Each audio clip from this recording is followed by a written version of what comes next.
నమస్తే friends, welcome back to Shreshta kitchen. నేను మీ రవలి.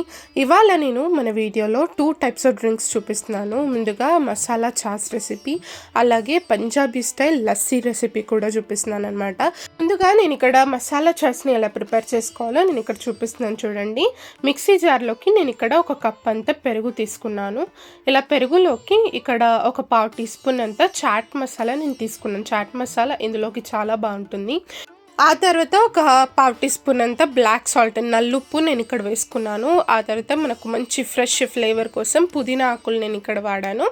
ఆ తర్వాత మనకు రుచికి సరిపడా సాల్ట్ కూడా వేసుకొని, ఐస్ క్యూబ్స్ వేసుకొని, వాటర్ పోసుకొని మంచిగా దీన్ని గ్రైండ్ చేసుకొని సర్వ్ చేసేసుకోవాలి. చాలా టేస్టీ మసాలా చాస్ అయితే రెడీ అయిపోయింది.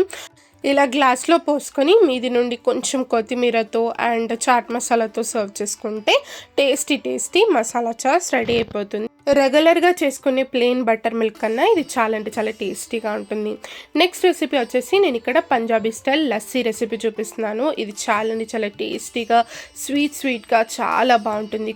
కూల్గా తాగుతూ ఉంటే ఈ సమ్మర్ సీజన్లో అసలు చాలా బాగుంటుంది అనమాట. దీన్ని ఈజీగా అలా ప్రిపేర్ చేసుకోవాలో నేను ఇక్కడ చూపిస్తాను. కేవలం 2 మినిట్స్లో ఈ లస్సీ మనకు రెడీ అయిపోతుంది చాలా ఈజీగా. సో ముందుగా నేను ఇక్కడ మిక్సీ జార్లోకి కొంచెం పెరుగు తీసుకుంటున్నాను. ఇలా పెరుగు జార్లోకి వేసుకున్నాక ఇందులోకి మిగతా ఇంగ్రీడియంట్స్ కూడా వేసుకుందాం. నేను ఇక్కడ 5 బాదం పప్పు వేస్తున్నాను అనమాట. బాదం వేసుకోవడం వల్ల చాలా టేస్టీగా బాగుంటుంది. అలాగే 2 స్పూన్స్ షుగర్ కూడా వేసుకున్నాను. చక్కెర మీకు రుచికి సరిపడా వేసుకోవచ్చు. అలాగే కొంచెం నేను ఇక్కడ ఇలాచీ కూడా వేసుకున్నాను. ఐస్ క్యూబ్స్ వేసుకొని గ్రైండ్ చేసుకునేటప్పుడు వాటర్ యాడ్ చేసుకుంటూ మనం గ్రైండ్ చేసుకుంటే సరిపోతుంది. టేస్టీ కూల్గా మనకు పంజాబీ స్టైల్లో లస్సీ రెసిపీ అయితే రెడీ అయిపోయిందనమాట.